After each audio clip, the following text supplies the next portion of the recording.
Hi, I'm Constantine Peters, and I'm joined by Isaiah Flesher and Emily Rassel, and we're here today to talk about Martian lava tubes.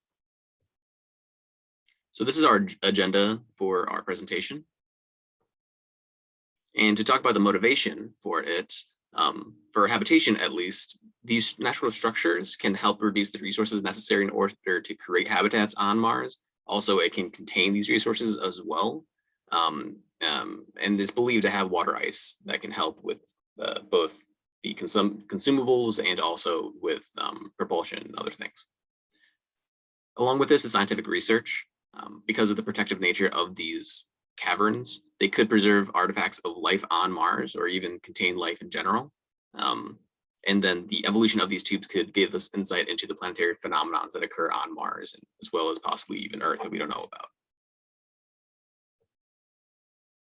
The presentation goals that we have are to understand how lava tubes are formed on Mars, discuss the climate and topology of these volcanic areas, learn about the various benefits, challenges, and concepts for human habitation inside lava tubes, and to understand how lava tubes can be used to discover the history of life on Mars and the field of astrobiology in general. For some background, lava tubes have been studied on Earth and also exist on the Moon and Mars, most likely.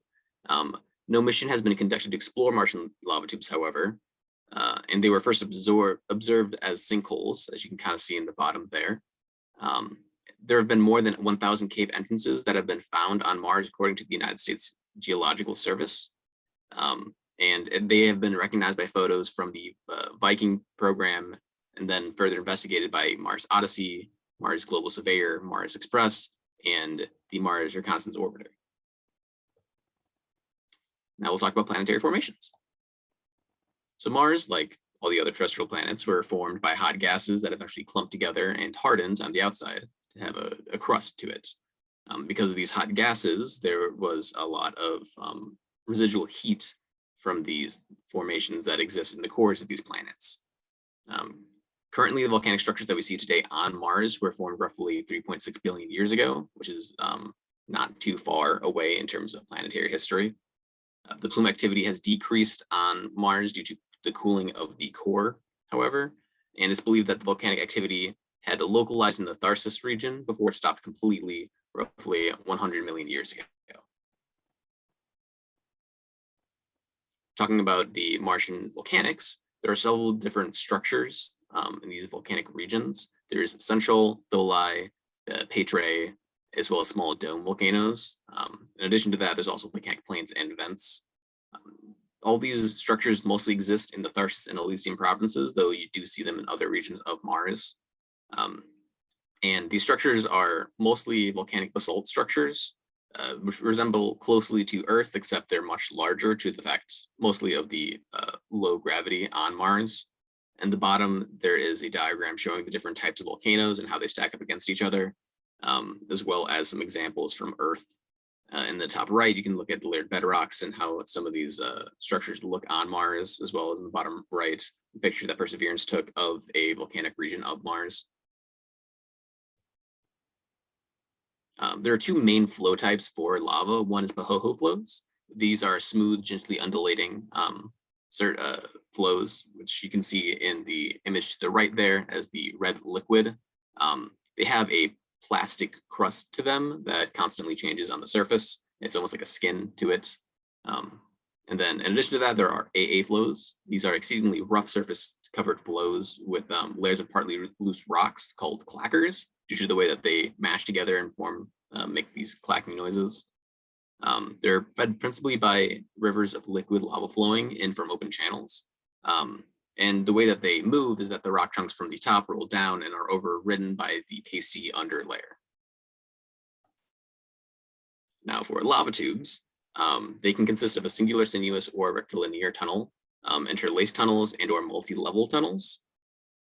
And they can be either active, drained, or plugged, but since there's little evidence that suggests that Mars has had any active volcanic activity recently, it's most likely the latter two. And this is a diagram of what a lava tube would look like on Mars. You can see the basalt structures, both on the surface, the roof, as well as the floor, the skylight entrance, which we have photographic evidence of, as well as the Ryle entrance, and then the Martian regolith that resides on the very top of it. Now, how they form, there are many different methods and how that can happen. I won't go too much into the details, but as you can see from these diagrams, there's layers of Pahoehoe and AA flows that have hardened over time. And these structures can either form from effectively just erosion, thermal erosion with lava, from the hardening of lava on the ceilings, which then can create a tube that way, or through inflation, and also a combination of either erosion or material addition. Now for the climate topology, in these areas with volcanic activity, they have yearly global sandstorms with wind speeds up to 60 miles per hour, which seems impressive, but not really when you take into account that the air density is far less than Earth. Mars doesn't have a global magnetic field. It doesn't have an active dynamo, which means that the majority of its radiation protection comes from the ionosphere, which is due to the fact of charged particles hitting the atmosphere, which then creates a sort of feedback loop, which then prevents some radiation from entering, but the vast majority of it does. And because of this very weak protection, a lot of solar wind has stripped away the atmosphere of Mars, even though there has been volcanic activity. It doesn't look like Venus with a thick atmosphere. It's very much stripped down. In terms of altitudes in these volcanic areas, it ranges from -8 kilometers to 21 kilometers, which they just seem like numbers, but when you look at the air density change from the lowest point in these regions to the highest point, it's an order of magnitude, which can be a critical change depending on if you're trying to establish life in those areas. And then the table to the bottom right there shows off Martian values as compared to Earth. As you can see, gravity is lower, pressure is lower, so is air density, but the radiation levels are much higher.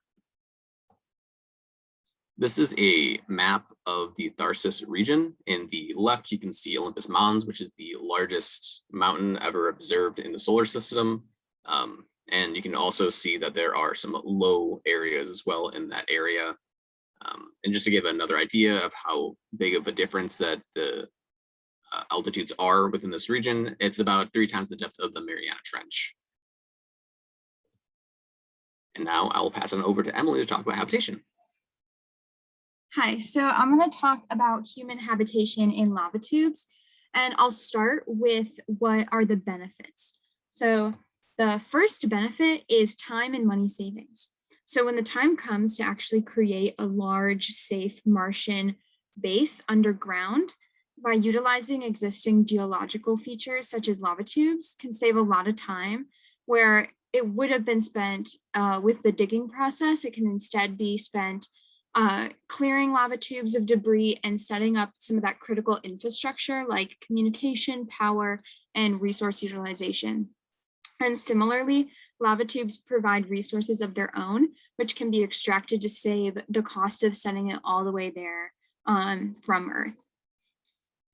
Lava tubes are also natural insulators that maintain a stable microclimate, so much like those on Earth, meaning that the temperature doesn't fluctuate much from day to day. And they are also thought to be so similar to lava tubes on the Earth and the Moon that you can actually send missions to some of those more nearby locations to kind of research and model ahead of time with analog astronauts or analog missions to finalize key infrastructure, habitat, and operation decisions. So the Martian radiation environment is determined by 2 things: solar particle events and galactic cosmic rays. And so GCRs, the galactic cosmic rays, are highly energetic ions that originate from the Milky Way galaxy, and they're probably accelerated by supernova shocks. They're primarily present during solar minimum and are cancer-causing when exposed to for long durations. Now, SPEs are primarily present during solar maximum when there's an increase in solar activity caused by solar flares and coronal mass ejections. And when these are strongest, the SPEs overpower the GCRs to become the primary source of radiation in the solar system. And so having designated radiation shelters is a really common design to protect against SPEs for manned missions. However, warnings may only come minutes to hours before they actually will hit Mars. And additionally, GCRs can't really be prevented by radiation shielding, and they also can be worse when you're adding shielding because you're providing a means to produce secondary particles. And so the occupational limit for annual effective dose is 20 millisieverts per year. And the dose equivalent from GCR in the surface of Mars is about 230. And caves and lava tubes are one such way to have Martian regolith act as a natural shielding for all types of radiation. And so this table at the bottom kind of shows that as the depth underground increases, this dose equivalent at the bottom will also decrease to be under the occupational limit in just 2 meters. So another benefit is protection from dust storms and micrometeorites.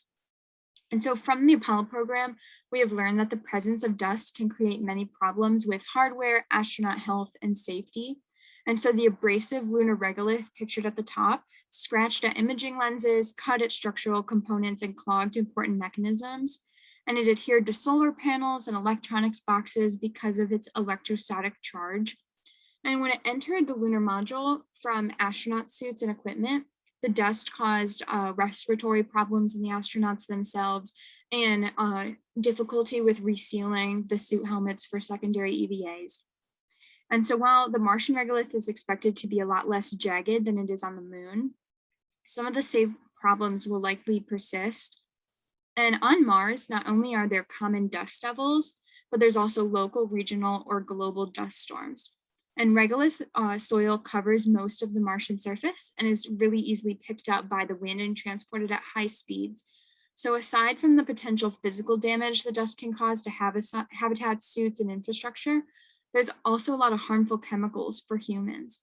So Martian regolith is highly oxidative and chemically reactive and is known to contain trace amounts of toxic metals like chromium, which can block thyroid function, as well as arsenic, cadmium, and beryllium.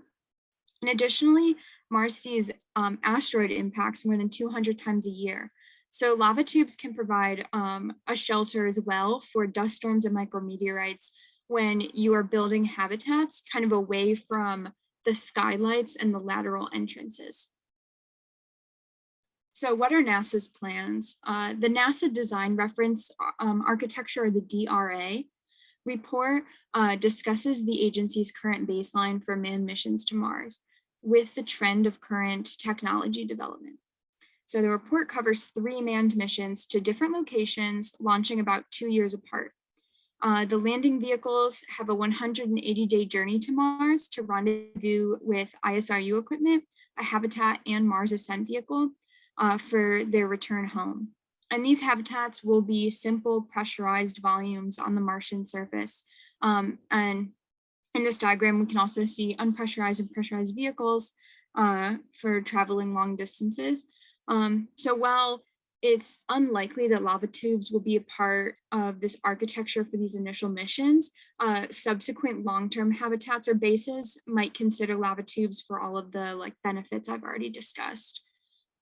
So in total, more than 1,000 lava tube entrance candidates are identified on Mars.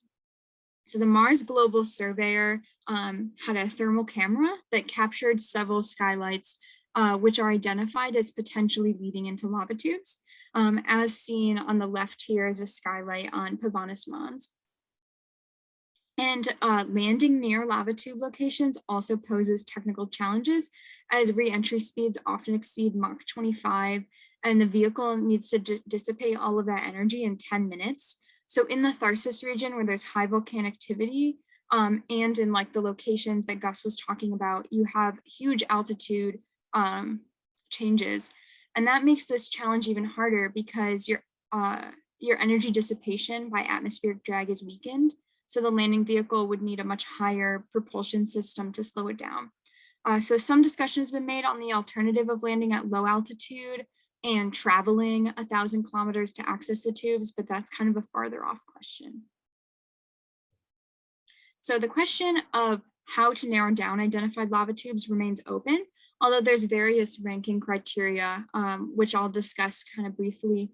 So first, the potential lava tubes must be constrained to only include those that can feasibly be reached by current technologies.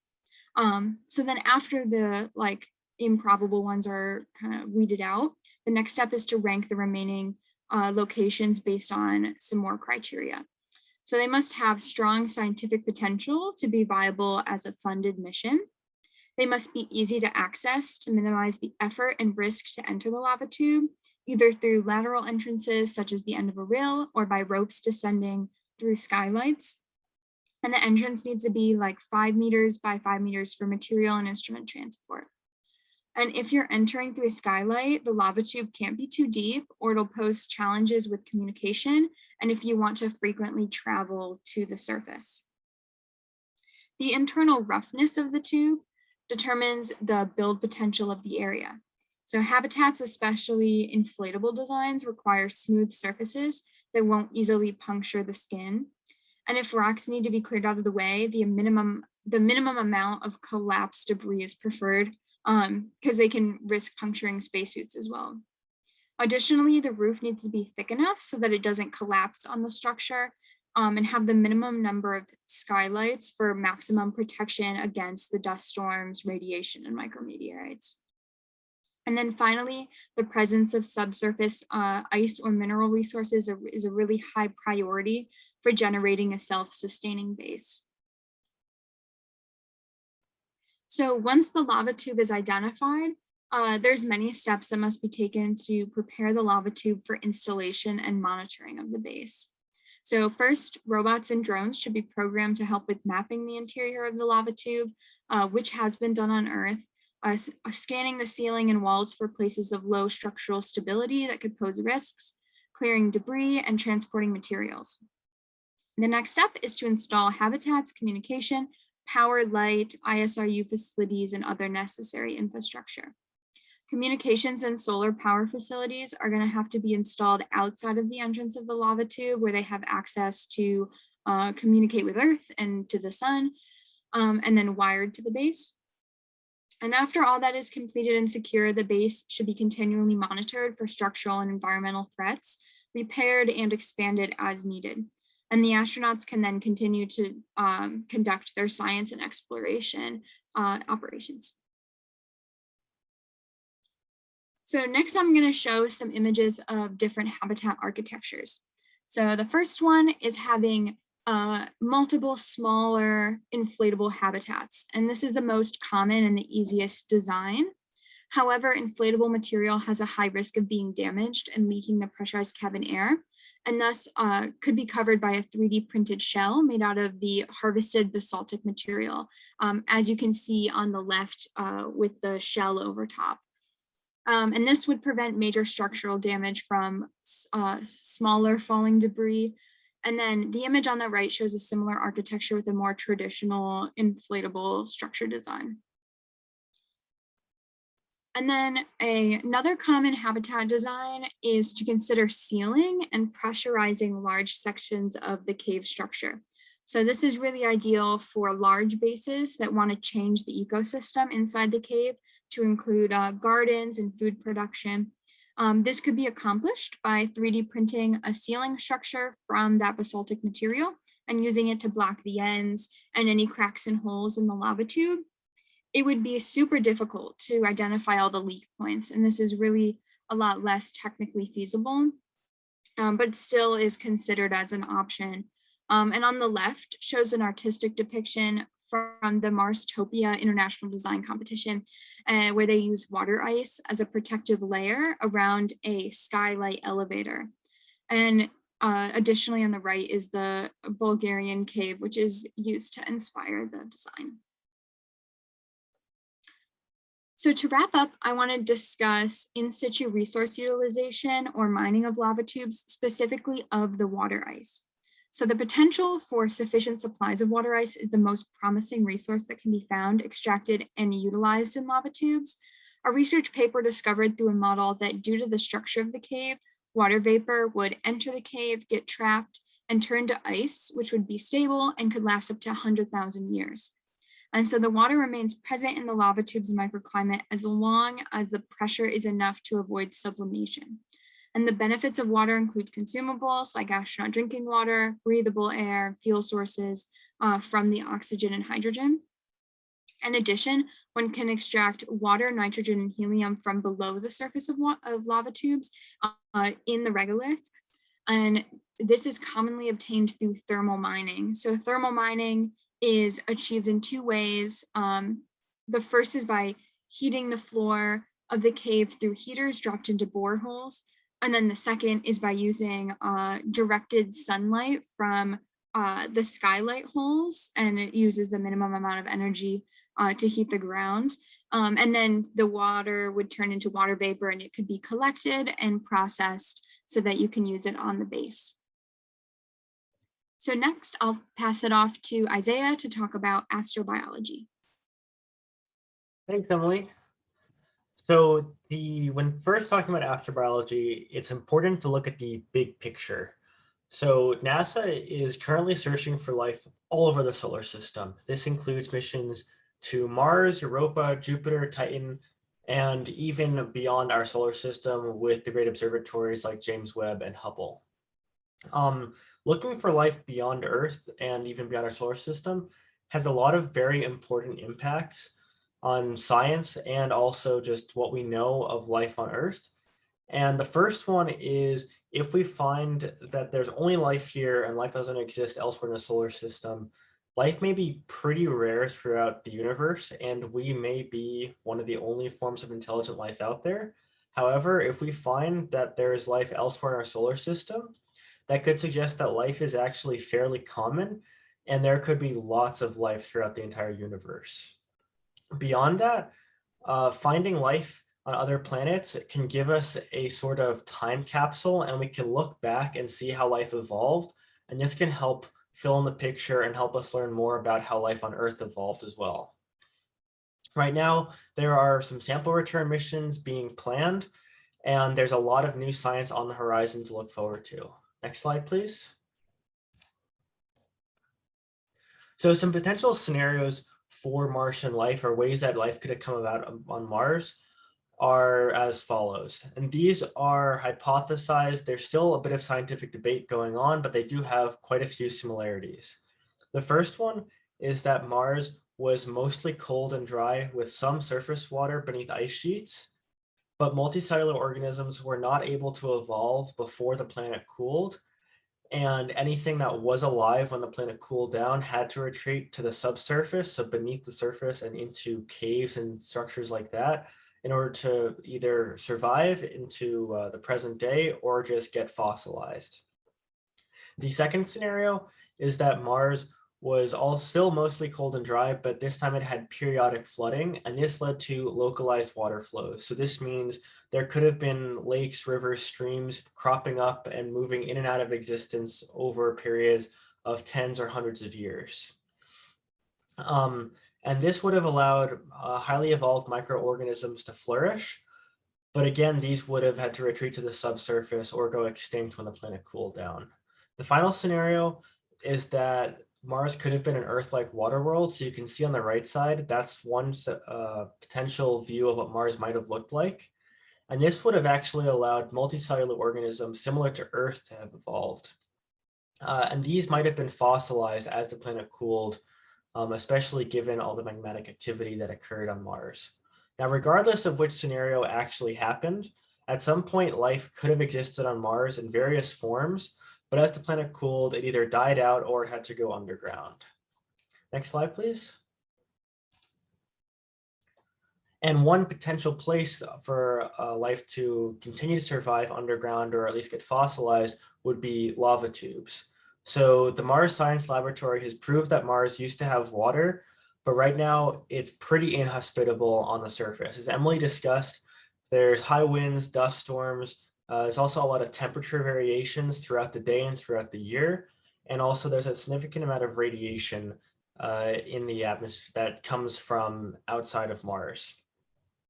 Beyond that, there isn't a lot of tectonic activity on Mars. So that actually means that anything that's beneath the surface in cave structures won't get disturbed by earthquakes and things like that. So that means that lava tubes are a great natural protection against both erosion and extinction, because Anything that's down there won't be blown away, it won't get shifted by earthquakes, and also it will be shielded from radiation. So ideally, it will be able to stay alive. Lava tubes are very promising for finding life, and they are one of the key thrusts for astrobiology exploration on Mars. Next slide, please. So lava tubes on the Earth, the Moon, and Mars, while these bodies are fairly different, they actually are, lava tubes themselves are pretty similar, both in how they're formed and their structures. Martian lava tubes are about 100 times wider than Earth lava tubes, and lunar lava tubes are even bigger. They're 1,000 times wider. But besides that, they look very, very similar. On the left side, you can see a picture of a lava tube on Earth. On the right side, you can see a lava tube network near Olympus Mons. And these are actually very, very similar. We've also been able to find a lot of evidence that lava tubes are good at preserving microbiology and water and ice on Earth, because we've found water beneath the Atacama Desert in Chile, and we've also found microbes in Hawaii in lava tubes. And these just further add to the case that lava tubes on Mars could harbor life as well. Next slide, please. So when we're actually looking for life in lava tubes, we're going to be looking for things called biosignatures. And these are essentially different clues that can point to life either having once existed or currently existing on Mars. And the 4 key ones that NASA has identified are the multi-layered or microbial mats, which are multi-layered sheets of microorganisms. So these could be either currently active, like you can see in the bottom left, that's an active microbial mat on Earth, or they could be fossilized. We could also find organic macromolecules. So these are kind of the molecular building blocks of life. So these are proteins, nucleic acids, other acids that are very common in life on Earth. And we predict that they'll also be found, or at least similar macromolecules will be found on life on other planets. Also, organisms that are on rocks can leave microscopic textures and microfossils. So on the right side, you can see a scanning electron microscopy of one of these microfossils. And these can kind of act as shadows of life. So we can see where life used to be. And if we can do microscopy on Mars, we can potentially find these, and that would be a very good signature of life. And the final biosignature are chemical signatures. So we've identified a lot of hydrocarbons that are the building blocks for the macromolecules described above. So while these aren't specific to or to life itself, these are necessary building blocks. So if we find them, those definitely point to at least the ability for life to have formed. And with all of these, it's important that we find multiple biosignatures, because it's very possible that we could find biosignatures just on their own that could have formed naturally without any organic processes. And that could falsely lead us to believe there was life there when in fact there wasn't. So it's important we find different biosignatures that all point to life, and then we can more concretely assume that life did exist on Mars. Next slide, please. Now, when we're actually looking for life on Mars, there are numerous ways people have proposed to actually do so using robotics. And I'll talk about them from a high TRL to a low TRL. So one of them is NASA's BRAIL mission. It stands for Biologic and Resource Analog Investigations in Low Light Environments. And what they've done is taken a rover, as you can see on the left, they've actually driven it into Earth lava tubes and explored them. And they tested out different scientific equipment and different ways of exploring as kind of a test bed on Earth. So that way we can figure out what works and what doesn't work for when we go to the Moon and Mars to explore lava tubes. Also, one thing that's being explored are swarm robotics. So this is, instead of having one rover that has everything on it, we could have multiple rovers that are more specialized. And you could have one that does data handling and communication between the different rovers, one that does the navigation, and maybe one that has these scientific instruments. And this can allow you to have smaller rovers that are more independent, and it could be a bit more of a flexible architecture for exploration. And finally, the Stanford University in the past 5 or so years has been developing these snake robots, which are soft robots. They're made of fabric right now. and they can get their way into small crevices and explore very small places that would be very inaccessible for large robots like rovers that we use today. These have actually already been used in the Andes to help explore archaeological sites. So these, well, they aren't quite ready to go yet. If these get developed further and further, these can be very promising candidates for a means to explore lava tubes in the future. Next slide. Now the sensors that would actually be on these rovers vary significantly. So we found that UV light can actually essentially highlight microbes. So you can see in the top right corner, that picture just shows that's showing UV light on a cave wall can pretty much just light up microbes. And that's a very useful way to use UV light. Also, as I spoke about with the fossils, different kinds of microscopes can be very helpful for looking at a much smaller scale and looking within the geological features of lava tubes. Also, mass spectrometers will be very key to identifying compounds. So those hydrocarbons and also macromolecules. And the bottom left, you can see a picture of SAM on Curiosity. That's the sample analysis at Mars. And that's just one kind of mass spectrometer that could be used. And finally, if there are any further measurements we want to do or just things that can't be achieved in situ, we can do sample return missions, such as the one that Mars 2020 is doing right now, where it's taking samples of Mars with the hope that at some point we can return them to Earth and do further analysis on them. Next slide. So all of this astrobiology and the habitats that Emily talked about, right now they are very long-term plans. And so far, there are a few future plans for exploring lava tubes, but right now everything is very up in the air and it's not super concrete.